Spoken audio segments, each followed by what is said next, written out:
following TLOY episode is a throwback interview that I did in the past. This will now be formatted as a podcast episode. So, growing up in Laurel, Prince George's County, Maryland, were there any inspirations from there that made you want to pursue more in the music scene? Alright, so first off, I'm going to tell y'all something crazy, man. I'm going to tell y'all a funny story. So, I actually grew up in Hyattsville, Maryland, which is 10 minutes from D.C., and my mother actually moved to Laurel not too long after that, probably when I was 19, she moved, and then Netflix put that on, that was where I was from. So, just for the world to know, from Hyattsville. True. But, with that being said, man, growing up in the DMV area, man, like you said, there is inspirations like Q the Fool and Rico Nasty, to see them come up in such a place with limited opportunity, man, is an inspiration in itself. You know what I mean? Because there's so much talent in the DC area, Maryland area, that, it's all talent or opportunity, man. If you want to get an opportunity, you got to go out of town with it, Yeah, I know. Yeah, I know what you mean, because I know, back then, in the DMV, before, music ever rised, there weren't, a lot of artists that came up, just, R&B singers, I know, Little Mo was, kind of, famous from there, in Baltimore, Cisco, Drew Hill, not that much rappers came by so far until, Wale started to pop up, and, Fat Trell, Shy Glizzy, all those, other artists, Yes, sir. that's how, it kind of, goes up for a bit, too. And, I guess, do you feel like the media should showcase more from the DMV? I know, that it is starting to rise up because of the whole, rise of, Shorty Shorty, Zanman, the DC scene, Yes, sir. yeah. So how do you feel about that? Oh, my bad. But no, man, I think that I think that the media should come around there more because usually the media is in LA and New York and Atlanta and stuff like that, and to an extent Houston, but I think I feel as though they should come to the DMV more often because we have so much to offer, and I think we have such a unique style and a unique swag to us and to our music form, that it should be broadcasted more. There's barely any mainstream DMV artists, man. And if they are mainstream, then people don't know they're from the DMV. You know what I mean? I feel as though we should get accredited to the talents we have, and that's with music. We have a lot of athletes out here. You know what I'm saying? A lot of talented athletes. Football, basketball, baseball, all of that, man. We got a lot to offer, man. We're all around. But it's just such a slept-on area because I feel as though DC is a slept-on major city. When people think of the city of DC, they probably think the government and the president and stuff like that. You know what I mean? But there's way more to offer, man. We have so much culture around the area, man. And I think people should check it out. Yeah. And give it a chance. I feel you. And with Zanman, you got Zanman, Money Bar, and all these young dudes representing. They got the potential. I think they're gonna make it, man, because they got the sound that 2020 requires, man. Roddy Ricch just came out with the box and set the standard for the 2020s. So it's Zanman and them. They're making this melodic trap music. You know what I'm saying? So I feel as though they're blending in well, and they'll be up there soon representing. True. I know what you mean, man. I know, even in the food culture as well as the dancing too. I know, go-go has been a pretty popular thing in DC, and I know Baltimore. There is a lot of dancing that would go on, especially even with food sometimes too. You have mumbo sauce, you have Yes, sir. chicken with in Chinese restaurants. You have I think what seafood in Baltimore and all that, and I know in VA there might be some other stuff that I don't know about in terms of food, but it's interesting all around either way, We're really big on the carry out and and the seafood, man. Mumbo sauce, you can't get that nowhere other than DC, man. A real deal. Real spill from up the hill, man. You know what I'm saying? You can only get it in DC, bro. Unless you get it on Amazon and get it sent to your house, bro. It's yeah. People gotta come up here, man. Yeah, I feel you. So I just want to like talk about like the rise up from like BDX the Don, to like how it all started. So, growing up, was there like a musical history and background that you've established, and like what inspired you to become like a rapper and a musician as well? Man, so my first and foremost, my grandfather on my father's side was a professional gospel singer, so I feel like it's kind of like in my blood to kind of get up there and do my thing, you know. And with that being said, man, my mother's side, who I actually who I grew up knowing my whole life, they would have like they're really into the church stuff, and they're really musically inclined. They all play these instruments. They play piano and guitar, any instrument you can name, they're playing, bro. And like growing up, it could be like a family reunion or just like a gathering or something at somebody's house, and man, they're always playing that piano. And they're always having these jam sessions. When it's all said and done, we're there for an extra 2 hours. So it's like people, I've kind of been around it my whole life, like seeing. That's how I got my love for music because I just loved what it sounded like. And then it extended to school actually, because one day in fourth grade, like I tried to get out of class, and then the chorus director came in. And he was just like, "If you want to get out of class, come with me." And then I happily got up and went with him. So that kind of just enhanced, being a chorus those couple years, man. It just kind of enhanced my love for music. And with certain artists that I would listen to coming up, that I would love to listen to as well. That made me love music too. I would just play the songs over and over again. Yeah, I feel you, You man. know. And it's pretty interesting. But like, how did you get your name, like BDX the Don? Like, is there like a little history beyond it, or was it just kind of like made in a short time? Because like there might be Yes, sir. some. So with that, my bad, bro. But with that being said, man, I feel as though if you're gonna do this, man, you gotta earn your name. I feel like you just can't sit in your apartment or in your house and come up with some random name that you're gonna start rapping by. You know what I mean? Yeah, I know what you mean. Like, yeah. So I feel like you gotta earn it. So like, with that being said, man, when I was coming up, I was 8 years old, and unfortunately, my father passed away. So with that being said, my uncle, my mother's brother, he was kind of like that father figure in my life that would come around. He from DC, you know what I'm saying? He from DC.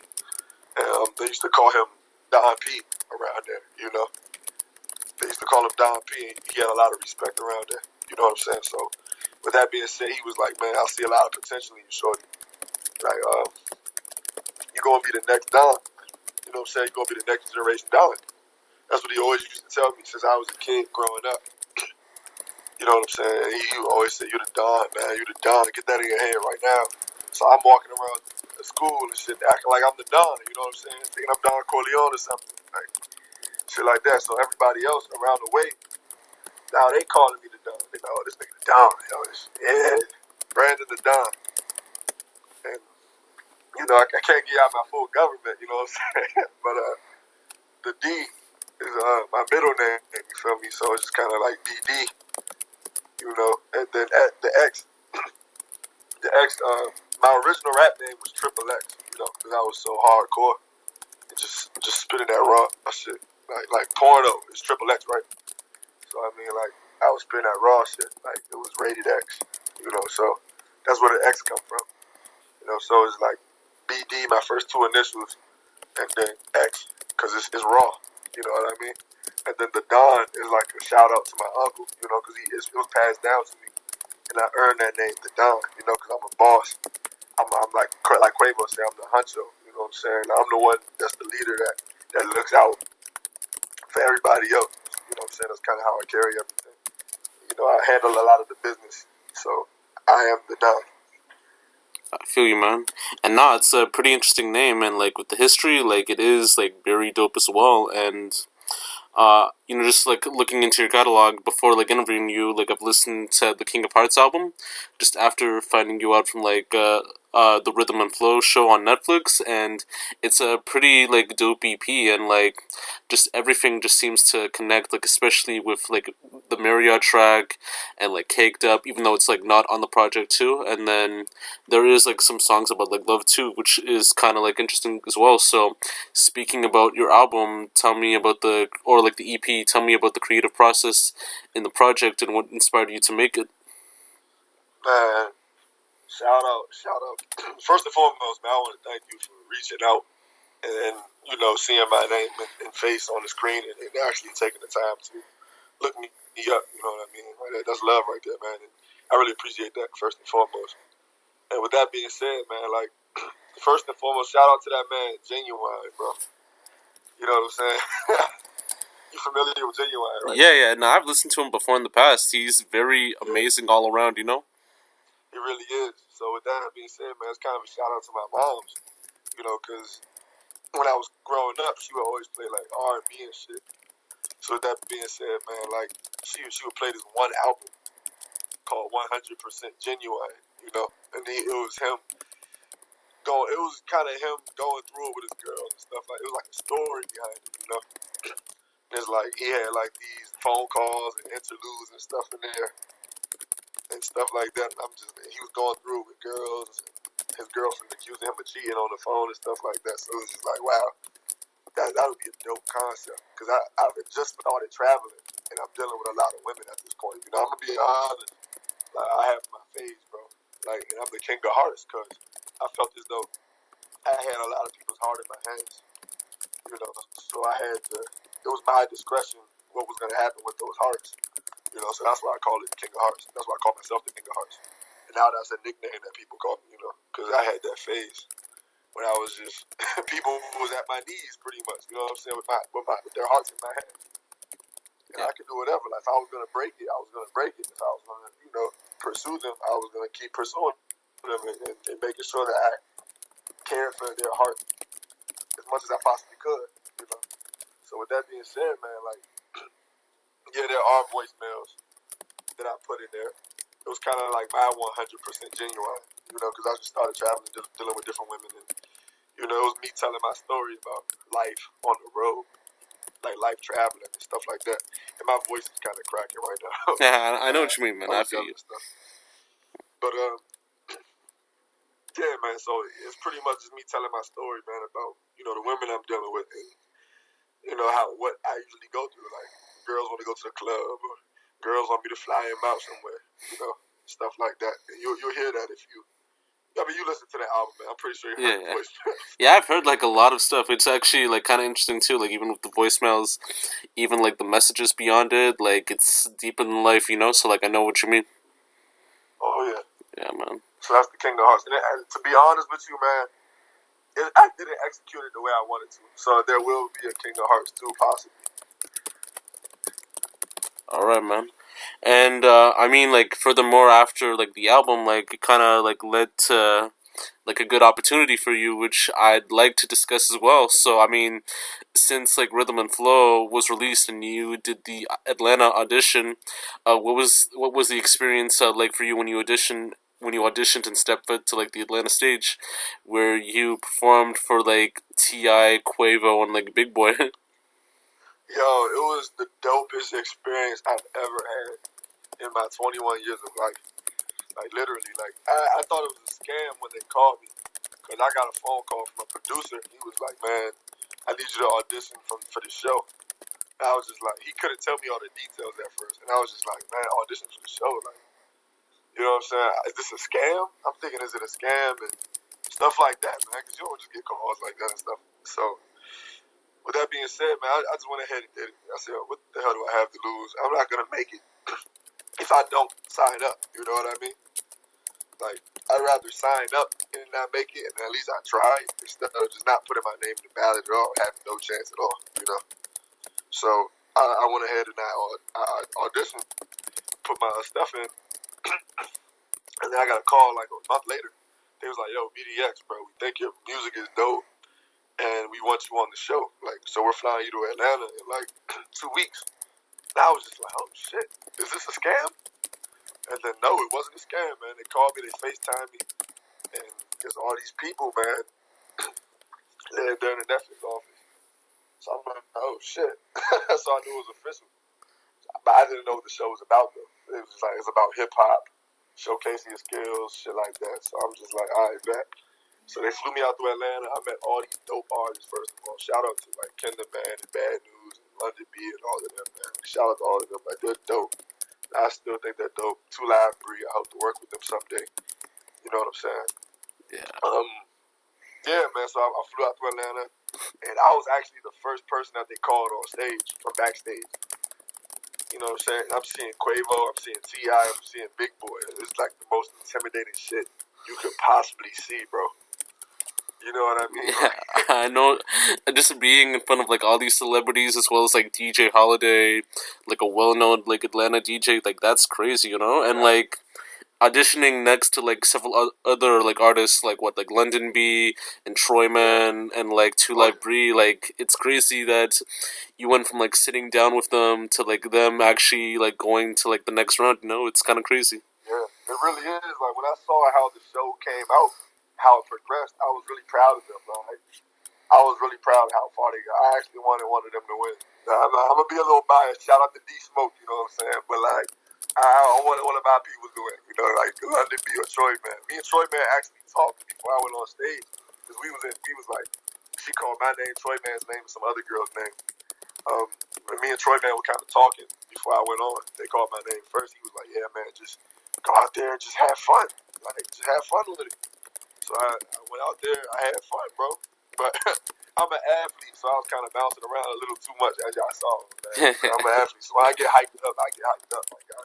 Like for real. Like, you know Yeah, I know what you mean, man. Yeah, man. But TV, the thing about TV, man, is they edit it however the hell they want to edit it. Because T.I. said way more than what he said. He was like, man, I think it's dope, man, but I can't even hear what you're saying because you're bouncing around, man. You're not taking breaths.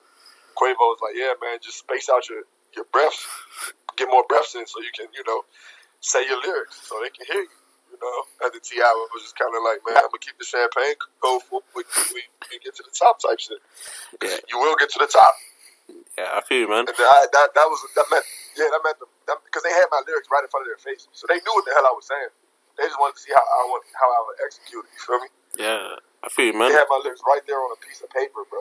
Like they saw what I was saying, so they knew it was dope. You know what I'm saying? But they was just like the performance aspect. You just gotta, get it better. And with that being said, man, like since that day, I guarantee you I won't be bouncing around again. Because who else? How many rappers can you say got feedback from T.I., Quavo, and Big Boy? Like, not a lot, and even like having like their like impact, it's a big thing, because not a lot of people have that chance. Like I know, like there's artists like Made Musicali who he would freestyle to like rappers like all around in like hotels and malls and all that, and like you don't know if you get like feedback from there or not. And like there's like some people that would have the chance, like they would have the connection, but then they would never get the feedback too. But like just going on stage, seeing all three of them having this much experience and this much profession, like it's crazy to see that like the advice that they give you can actually help like a long way because they've been through that experience as well. Oh yeah, without a doubt, man. It's a blessing. People see it as, some people laugh. Some people, some people know what it is. Some people see the opportunity for what it is. Some people are like, oh, T.I. told this nigga he can't rap. Blah, blah. You know what I'm saying? That doesn't even matter, cause like you got yourself in front of T.I. You know what I'm saying? That's how I see it. Like I hustled my way all the way to T.I. Like that's a blessing, bro. You know. Yeah, I know. It was a great experience. Yeah. Did you feel like that it made like an impact towards the music that you've released now versus before, as well as like performing on stage? Because I know like after you have that advice, you would usually want to shape up like your craft and all that, and like even if you have like shows coming your way and you perform, like having that advice would usually shape that up. Like, do you feel like it kind of made that impact? Oh, without a doubt, because I was kind of.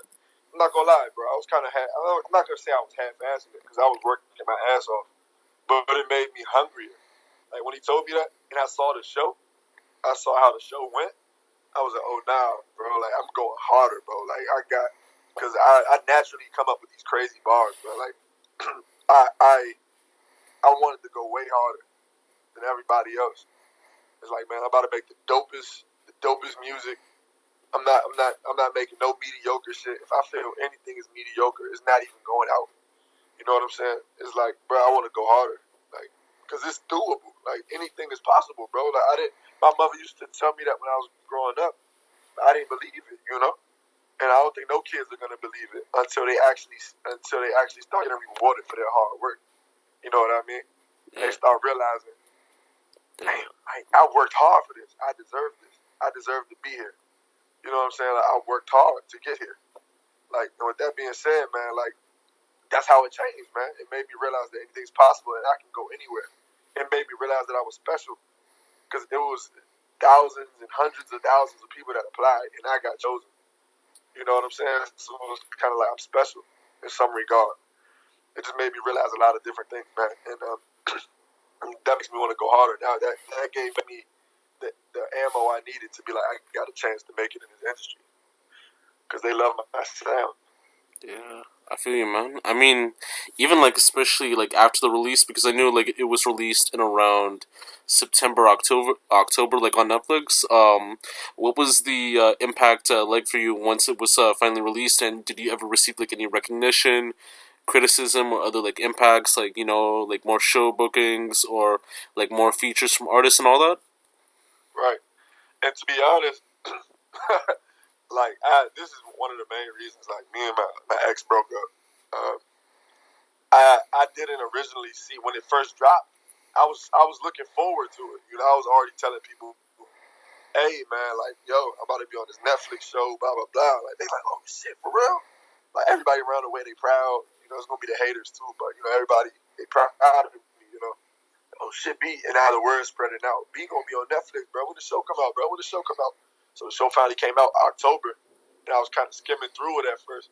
And you know, I got my little 10 seconds of fame. It's not like I got like a lot of time on there. But I was kind of skimming through it to see if I saw my face. And I'm mad, man, because I don't see myself. I went through the whole episode. I didn't even see myself, bro. You know what I mean? Originally. So I'm heated. Yeah, I know what you mean, I'm very mad, bro. Yeah, I know what you mean. Fuck, like, I'm heated. Like, because I'm building up all this hype, and that shit ain't even come through. So my associate and my advisor, I told him, I said, man, we ain't even fucking make it, bro. You know what I'm saying? And he texted me. He was like, bro, what do you mean? You're on there. And then he sent me the file.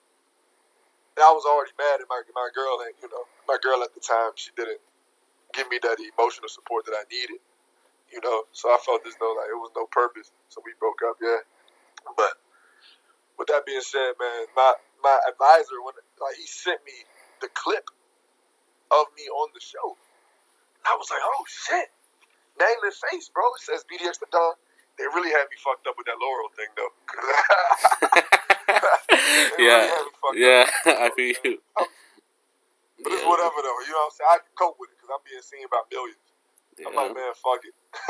I mean, you get like some revenue either way, because I think like with other people that were on the show too, I mean, even with artists too, like you might get like some revenue, like if you make it like 10 seconds, like maybe not as much money as like other people, but like hey, you get like a little money here and there from like streaming, from all that type of stuff too. So yeah.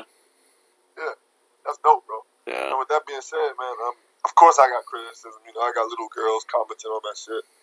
His performance is trash.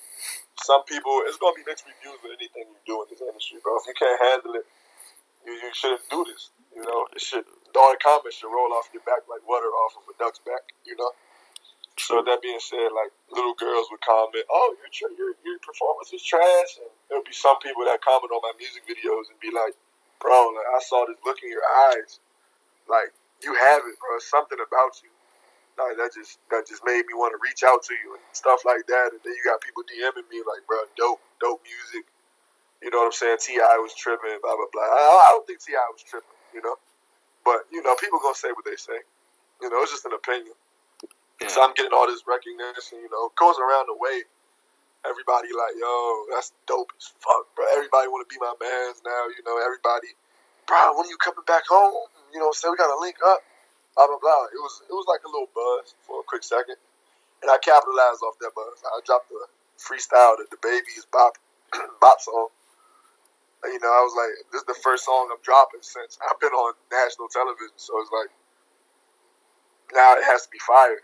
You feel me? So I dropped it. And everybody loved it, you know. So it's just like, it was a little buzz. It felt good. It made me hungry, you know. Yeah, I feel you, man. That's all the fake love. Everybody's there for your congratulations, Yeah. but nobody's there for the support, though. Yeah, no, I feel you, man.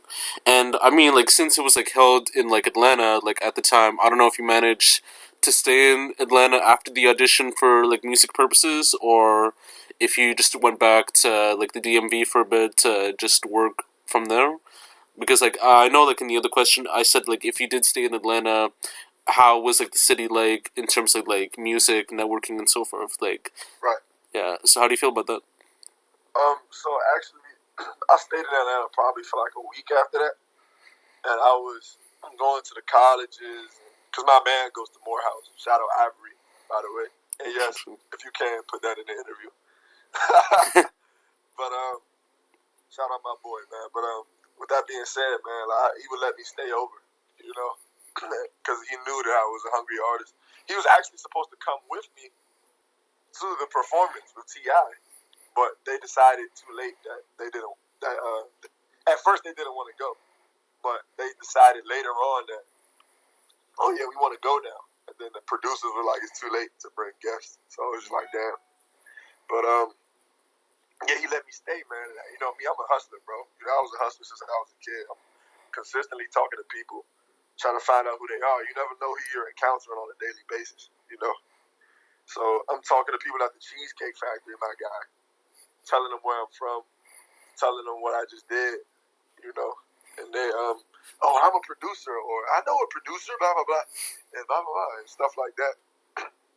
And that's after the show was shot. So that's probably in December of 2018. And I'm just talking to these people, man, getting as many connections as possible, because that's another key to making it in the DMV. You have to be different, bro. You have to stand out.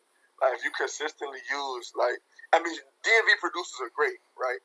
And we have our local sound, but I know I want to be different, you know?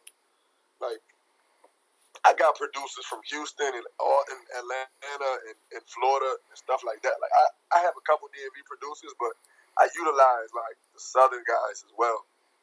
You know what I mean? And put the DMV flow on it, you know, because that's that unique sound.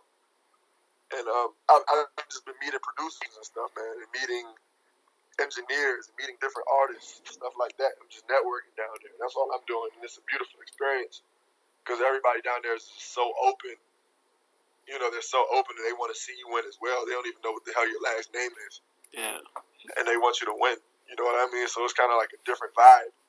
Whereas everybody, I'm not going to say everybody in the DMV, I mean, but where I'm from, like, everybody's kind of like, oh, if you're not my gang, nigga, then fuck you. You know what I'm saying? That's just how it is up there. Yeah. And I mean, it's universal, though. You know, it's everywhere. But, I mean, like, they're kind of more open in the South to give you more information and help you and send you in the right direction type shit. It's the hospitality. So I love Atlanta, man. I wish I could go back. Yeah. But, yeah. It's a beautiful experience, man. Yeah, I feel you, man. I mean, during your time in like Atlanta, did you manage to like check out some other stuff too, like the strip clubs, Galleria Mall? I think that. Oh no, Lenox Mall, because Galleria's in like Houston. So like there's like Lenox Mall, and then I think like some other nice stuff too, like the A-Tracks and like all the other stuff too. Did you manage to check that out? So at the time, I was in Atlanta. I was a 19-year-old kid. So unfortunately, you know, they wouldn't allow me to, you know, get into anywhere like the bars or clubs or anything. But I did love the college culture, though. You know, shout out to Ashley and all of them at Spelman, man. You know, you know, they showed me love, bro. Like, I'm at Spelman, I'm at Morehouse partying with them, parlaying. It was homecoming weekend one time. You know, I love their culture down there, man. I love it. I love Atlanta. I love it. Like, went on a couple dates out there, man. I still need to get to that strip club, though. Yeah, you know what I'm saying? Still need to get there. I I still mean, need to get yeah. some bars. Yeah, I mean, like in a couple of years, like that could work out, you know, because I know like you'd have to be like what 21 or 22 to go to the club. So Oh yeah, yeah, yeah. I yeah. You mean, gotta be 21 everywhere, bro. yeah, I feel you, man. Yo, so like just concluding on to like the music. Oh, are you like so? Were you influenced by like many artists or genres like coming up in the game, and you know like maybe in the future would you ever work with like a certain artist like someday, or like do you know like a certain artist that you'd want to work with or do like a feature with? Oh man, I'm glad you asked me that question, bro. Because growing up, you know, you know, when you don't have a father in your life, you know, you're looking anywhere for like a role model. You know, and that could be good, that could be bad, because you can end up in the wrong person's hands. You know what I mean? So it's like, for me, of course, I idolized my uncle.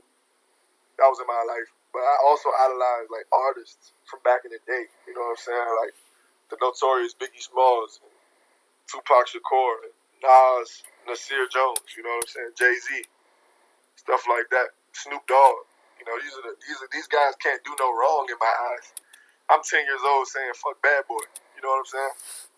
Like, I don't know what the fuck I'm talking about. You know what I'm saying? like, so they had a big influence on me. And the influence that the greats had on me, I'm not going to say that I'm basing my music off of them, but I will say that I made a promise to the greats that I would never make no shitty music. You know what I mean? They make me want to be great. Like, they want me to keep, I love hip-hop, bro. Like, they make me want to keep hip-hop alive. And I'm not saying that I'm going to be like Kendrick or J. Cole, but the lyrics I do say out of my mouth, I would never dumb it down or try to blend in with, like, the mumble or the whatever's going on. You know what I'm saying? Like, I'll forever say my story as the greats did. I will give you my perspective. You know what I'm saying?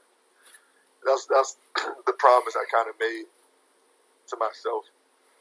You know, so 50 Cent also had a big influence on me, especially my style back in the day. I'm like 10 years old, 13 years old, going to school with a, you know what I'm saying, with a do-rag on and a hat.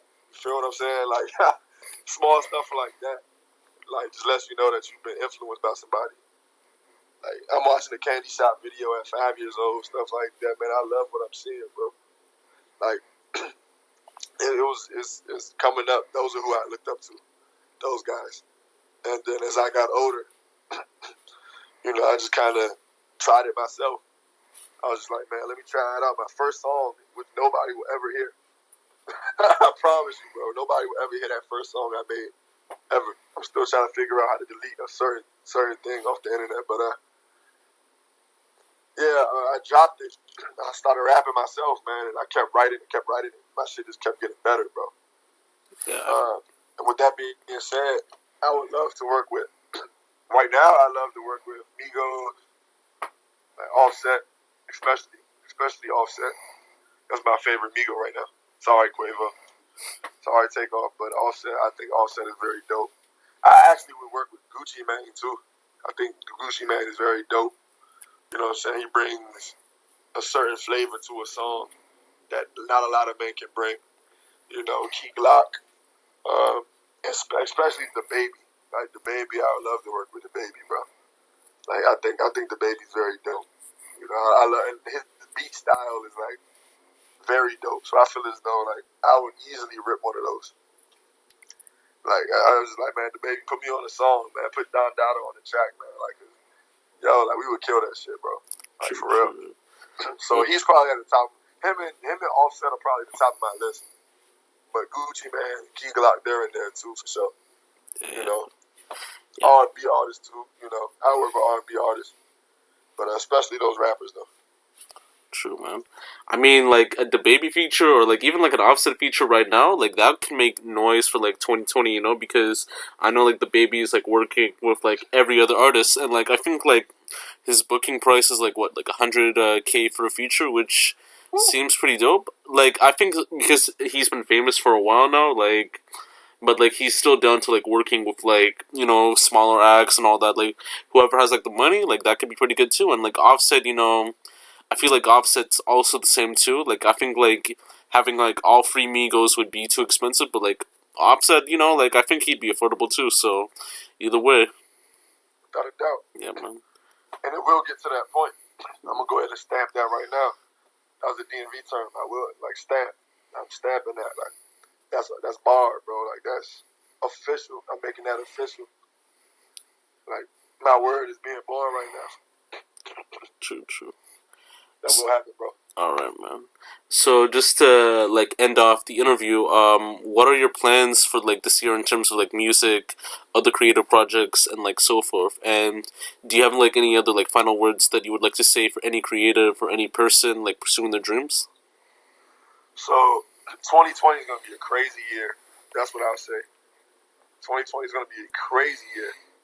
We got we got like 4 dope projects coming out, man. You know, and shout out to the to the lady in my life right now, cause she's keeping me on the straight path, bro. Like she says, you're doing too much, too many things at one time. So I'm focusing one thing at a time right now. But I will say that right now I am working on a project, an album. You know, so I will be putting out an album this year. We'll be back, man. I'm shooting for the stars with this one. You know, I'm shooting for the stars. I'm skipping the local artist stage. I'm going straight. You know what I'm saying? Straight to the top with this one.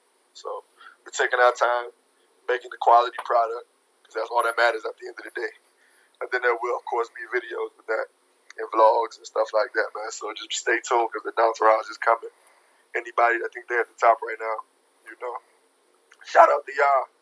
But we are coming, just to let everybody know. You know, this is a warning.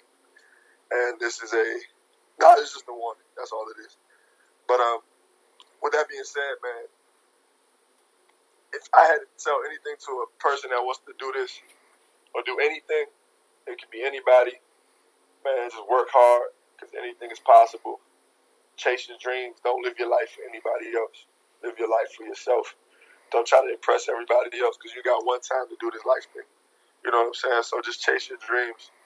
Whatever you feel is, I know you're going to be scared, but just work hard, bro. Like, it's not impossible. You got to meet the right people. You know what I'm saying? Find your own lane. Find who you are and be yourself unapologetically. You know what I'm saying? Keep your energy positive. Pray to God if you believe in that. You know what I'm saying? Because I do, and it works, you know?